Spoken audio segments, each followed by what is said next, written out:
안녕하세요. 최기란 변호사입니다. 오늘은 도로에 있던 중 교통사고 발생 시 보행자의 과실 비율에 관해서 살펴보도록 하겠습니다. 구독, 좋아요, 알림 설정 부탁드립니다.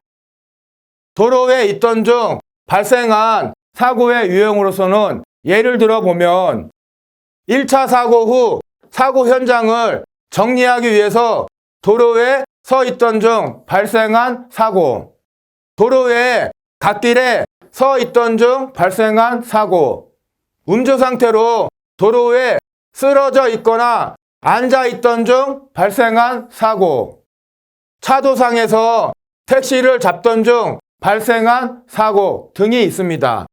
이와 같은 각 유형의 사고에 대한 보행자의 과실 비율은 개개 사고별로 따져봐야 합니다. 따라서 그에 관한 법원 판례들을 구체적으로 살펴보도록 하겠습니다. 도로에 있던 중 발생한 사고 시 과실 비율에 관해서 살펴보면 첫 번째 판례입니다. 당시 야간이었어요. A가 도로에서 택시를 잡으려다 주행하는 B차량에 의해서 충격당한 사고입니다. 이때 법원은 A의 과실을 30%로 인정을 했어요. 두 번째 판례를 보면 당시 야간이었고 1차 사고를 낸 A가 도로에서 후행 차량들에 대해서 수신호를 하다가 진행하는 B차량에 의해서 충격당한 사안입니다. 이때 법원은 A의 과실을 45%로 인정을 했어요. 세 번째 판례를 보면 당시 야간이었고 편도 2차로였어요. A가 음주 상태에서 1차로, 편도 2차로 중 1차로입니다. 1차로에 쓰러져 있던 중, 앉아 있던 게 아니라 쓰러져 있던 중이었습니다. 쓰러져 있던 중 B차량의 앞차량, 즉 B차량에 앞서가던 차량은 A를 발견하고 중앙선을 넘어 A와의 충돌을 피한 반면에 B차량은 앞차량을 6에서 7m 정도 거리로 뒤따르다가 A를 역과하게 됐습니다. 이 사안에서 법원은 A의 과실을 65%로 인정을 했습니다.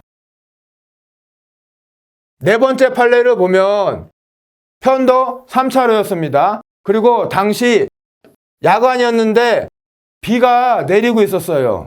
야간에 비가 내리고 있었으면 운전자의 시야가 상당히 방해가 되는 상태였겠죠.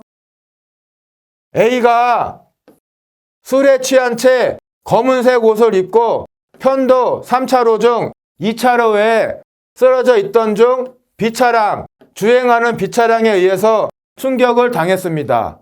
이 사안에서 법원은 A의 과실을 70% 인정을 했습니다. 이 사안을 보면 A의 입장에서는 안 좋은 조건들이 너무 많아요. 야간이죠. 비가 내리죠. 편도 3차로면 왕복 6차로라는 얘기입니다. 그리고 쓰러져 있던 지점이 2차로였습니다.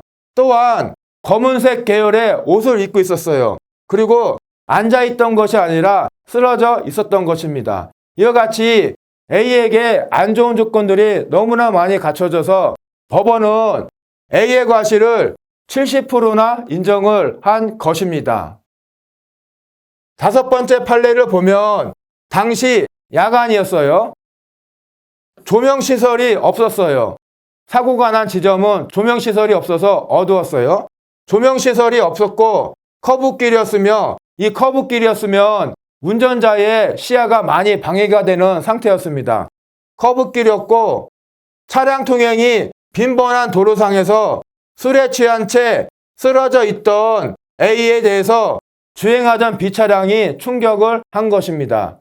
이 사안에서 법원은 A의 과실을 80%로 인정을 했습니다. 이 판례에서 제일 높게 인정했죠. A에 대해서. 왜 그러냐면 이 커브길이라는 것은 다른 사유들보다 보행자의 과실을 아주 높이는 그런 요소가 됩니다. 즉 커브길이면 운전자의 시야가 상당히 제한돼요. 그래서 반대쪽에 보행자가 앉아있거나 누워있으면 운전자는 원칙적으로 보지를 못해요. 그렇기 때문에 커브길에서 사고가 나면 보행자 과실이 상당히 높아져요. 그래서 이 사안에서는 A의 과실을 80%로 인정을 한 것입니다. 예, 이상입니다. 오늘 영상을 시청해 주셔서 감사합니다.